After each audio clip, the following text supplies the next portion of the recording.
Hello everyone students, मैंने आपको poem 14 a child's thought book में समझा दी थी, एक्सप्लेन कर दी थी। इसमें मैंने आपको बताया था कि इस पोएम को रॉबर्ट लुइस स्टीवसन ने लिखा है। और बच्चों, इसमें ये जो पोएट है ये 7 बजे जब बिस्तर पे जाता है और 7 बजे मॉर्निंग में बिस्तर पे से उठता है, तो इस बीच में ये जो सपना देखता है उस सपने में ये क्या क्या दृश्य देखता है, और जब ये सुबह उठता है तो इसे वो दृश्य किस प्रकार से चेंज होते हुए दिखाई देते हैं। तो चलिए अब मैं इसका कॉपी वर्क आपको एक्सप्लेन कर दूं। इसमें सबसे पहले बच्चों डिफ़िकल्ट वर्ड्स देखेंगे हम। Number 1 scared, number 2 castle, number 3 prowling, number 4 prison, number 5 enchanted, number 6 gallant, number 7 frown, number 8 carpet, number 9 flank और last one number 10 is rippling. इसके बाद बच्चों मैं आपको वर्ड मीनिंग बताऊंगी। आपको हिंदी में वर्ड मीनिंग नहीं लिखने हैं। अगर आपके एग्ज़ाम में वर्ड मीनिंग आते हैं तो आपको इंग्लिश टू इंग्लिश ही लर्न करनी है। बच्चों, हिंदी में केवल आपकी बुक की हेल्प के लिए लिखवाए जाते हैं, जिससे कि जब आप स्टोरी पढ़ें, पोएम पढ़ें तो आपको कुछ हेल्प मिल जाए। तो चलिए पहले वर्ड मीनिंग देखते हैं। Number 1 Gallant. गैलेंट का मतलब बच्चों मैंने आपको बताया था ब्रेव। बताया था ना कि गैलेंट हॉर्समैन थे, घुड़सवार बहादुर थे जो कि नदियों को पार करते हुए आ रहे थे। Number 2 castle. कैसल मतलब बच्चों मैंने आपको बताया था किला, दुर्ग, है ना। इसका इंग्लिश मीनिंग होता है fort, FORT। Number 3 prowl. Prowl का मतलब होता है बच्चों निश्चिंत होकर, जब किसी प्रकार की कोई चिंता नहीं होती। और मैंने आपको ये भी बताया था कि कैसल के ऊपर जो ड्रैगन्स उड़ रहे थे वो बिल्कुल निश्चिंत होकर उड़ रहे थे। तो इसका मतलब होता है मूव क्वाइटली, बिल्कुल धीरे धीरे निश्चिंत होकर घूमना इधर उधर।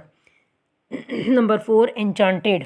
एन्चांटेड का मतलब बच्चों मैंने आपको बताया था खुशी से, प्रसन्नता से, हैप्पीली, ठीक है। Number 5 frown.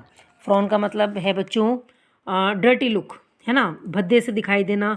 जब हम कोई चीज़ अच्छी देखते हैं और फिर हमें वो बेकार दिखती है तो हम उसे फ्रॉन के बोलते हैं, ठीक है। यहाँ पर हिंदी में आप लिख सकते हैं भद्दे दिखाई देना, गंभीरता से हम जब कोई चीज़ देखते हैं तो उस चीज़ में कोई परिवर्तन दिखाई देना।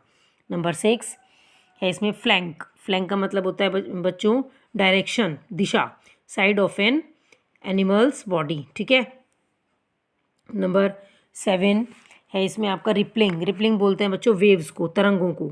और नंबर 8 वेन। वेन बोलते हैं बच्चों यूजलेस को, जो चीज़ बेकार होती है, तो उसको, जो हमारे काम नहीं आती है, उसको बोलते हैं यूजलेस, बेकार, ठीक है। इसके बाद बच्चों मैं आपको ट्रू फॉल्स बताऊंगी। नेक्स्ट पेज टर्न कर लीजिए, ट्रू फॉल्स।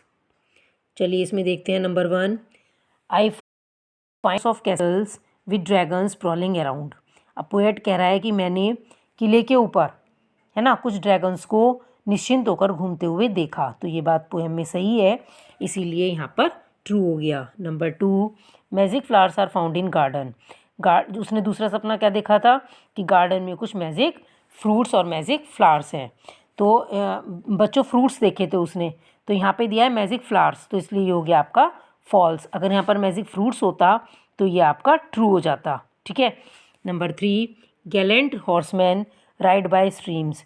अब नदियों को पार करके जो बहादुर घुड़सवार थे वो आए थे वहाँ पर, तो ये बात सही है, क्योंकि ये वाला सपना भी देखा था उसने। सेकंड वाले स्टेंजे में मैंने आपको बताया था, जब वो फेयर लेडीज़ वाली स्टेंजा था सेकंड वाला, है ना, उसी में थर्ड लाइन बताई थी मैंने आपको। तो ये बात सही है, इसीलिए यहाँ पर ट्रू हो गया। Number 4 I see the magic sky in when. बेकार में ही मैंने मैजिक स्काई को देखा। अब उसने स्काई तो देखा नहीं था, स्काई की तो यहाँ पे कोई बात नहीं हुई, इसीलिए उसने क्या देखा था, मैजिक लैंड देखा था, धरती, पृथ्वी देखी थी, तो इसलिए ये फॉल्स हो गया। अब लास्ट वन है number 5 the carpet hides the garden ground. जहाँ उसने मैजिक फ्रूट्स को देखा था, उस फ्रूट्स में उसने, जब उसका सपना खुल गया था, उसकी आंखें खुल गई थी मॉर्निंग में 7 बजे, तो उसने यही तो देखा था कि वहाँ पे कारपेट ढका हुआ है उस फ्लोर पर, है ना। तो ये बात सही है, इसलिए हमने यहाँ पर इसको ट्रू कर दिया। इसके बाद part 4 match the following, column A और कॉलम B।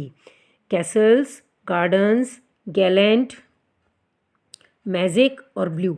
और यहाँ पर है हॉर्समैन, ड्रैगन, फ्रूट्स, स्ट्रीम और लैंड। तो देखिए बच्चों, कैसल्स की जो मैचिंग होगी वो किससे होगी, ड्रैगन से होगी। क्यों? क्योंकि उस किले के ऊपर वहाँ पर जो ड्रैगन्स उड़ रहे थे। और नंबर 2 गार्डन्स की मैचिंग किससे होगी बच्चों? फ्रूट से, क्योंकि गार्डन में फ्रूट्स थे। नंबर 3 गैलेंट कौन थे बच्चों? हॉर्समैन थे, बहादुर हॉर्समैन ही तो आ रहे थे वहाँ पर, तो ये हो गया आपका नंबर 3। नंबर 4 मैजिक क्या था बच्चों? लैंड था, जादुई लैंड था वो। और नंबर 5 लास्ट वन है ब्लू। ब्लू के साथ किसकी मैचिंग करेंगे बच्चों? स्ट्रीम की, क्योंकि जो नदियाँ होती हैं उसमें अब वो ब्लू ब्लू से कलर की दिखती हैं। ओके स्टूडेंट्स, तो ये मैंने आपको यहाँ पर मैचिंग बताई।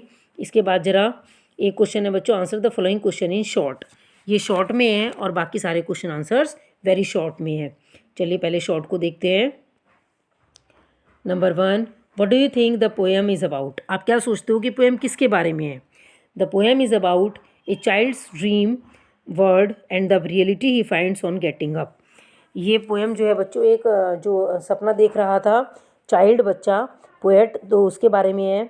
और जब वो उठ जाता है, गेटिंग अप, और जब वो उठ जाता है तो वो वास्तविकता को देखता है कि कहीं भी कोई हॉर्समैन नहीं है, कहीं कोई टॉवर नहीं है, कहीं जेल में कोई भी फेयर लेडीज़ नहीं है, कहीं कोई ड्रैगन नहीं उड़ रहे हैं, कहीं भी मैजिक फ्रूट्स नहीं है, है ना।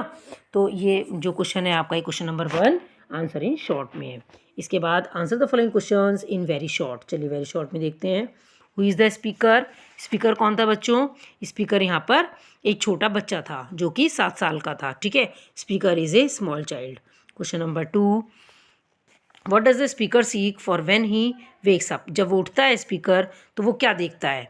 ऑन वेकिंग अप, उठने के बाद, ही सीक्स मैजिक लैंड, तो वो एक जादुई लैंड को देखता है, ठीक है, मैजिक लैंड को देखता है। इसके बाद question number 3, what has replace the garden ground? Garden के प्लेस पर क्या चीज़ देखी थी उसने जब वो उठा था मॉर्निंग में? तो उसने देखा था एक कारपेट की, एक कारपेट ने गार्डन को हाइड कर लिया है, ठीक है। Number 4, how do you know the speaker is dreaming? आप कैसे जानते हैं कि स्पीकर सपना देख रहा है? क्यों क्यों कैसे जानते हैं? हम देखिए इसका आंसर बड़ा सुंदर है। ही क्लियरली सेज, उसने बिल्कुल साफ साफ कहा है, दैट, स्पष्ट रूप से कहा है, that he sees pictures when he goes to bed. जब वो बेड पर जाता है, बिस्तर पर जाता है, तो वो कुछ दृश्य देखता है।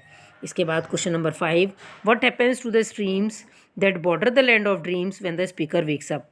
जब स्पीकर उठ जाता है, जब वो सुबह 7 बजे उठता है, जग जाता है, तो वो देखता है कि क्या घटना घटित होती है उन स्ट्रीम्स के लिए, जो नदियाँ उसने हॉर्समैन ने पार की थी, उनकी जगह पे वो क्या चीज़ देखता है?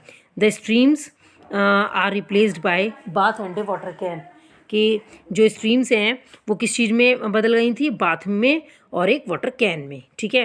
तो ये बच्चों मैंने आपको बताया। इसके बाद एक क्वेश्चन और है, ये है क्वेश्चन नंबर 6, लास्ट क्वेश्चन है। What time does he go to bed and what time does he wake up? किस समय वो बिस्तर पर जाता था और किस समय वो उठता था? इसका आंसर बड़ा ही सुंदर है। He goes to bed at 7, वो 7 बजे बिस्तर पर जाता था, and wakes up at again at 7, और 7 बजे ही बिस्तर पर से उठता था। तो बच्चों मैंने आपको ये पूरा चैप्टर कॉपी में समझाया। सभी बच्चों को सारा ही वर्क कॉपी में करना है। Difficult words, word meanings, true false, matching, answer the following question in short और answer the following question in very short. और बच्चों आपको साथ साथ लर्न करते हुए भी चलना है, नहीं तो एग्ज़ाम में फिर आप बड़े हौच पौच से हो जाते हैं कि इतना सारा कोर्स है, एक चैप्टर है, पोएम है, इसकी बुक वर्क भी है, कैसे करेंगे। और कुछ बच्चे ऐसे होते हैं जो लिखते हुए भी नहीं चलते हैं, जो कि सोचते हैं कि बस जब स्कूल में बुक कॉपी मंगाई जाएंगी तब कर लेंगे, तब वो देखते हैं कि हर सब्जेक्ट में उन्होंने वर्क नहीं किया, इतना सारा लोड हो गया, कैसे करें। तो मैंने देखा है बच्चों कि आप खुद भी नहीं करते हो, उस टाइम आप अपने पेरेंट्स से, अपने ट्यूशन टीचर से, अपने बड़े छोटे बहन भाइयों से वर्क कराते हैं। तो बच्चों ऐसा ना करें, आप अपना वर्क सेल्फ करें, आपको समझ में आएगा। ओके स्टूडेंट्स, और आपका यहाँ पर पोर्शन कंप्लीट हो गया है। Thank you and have a nice day.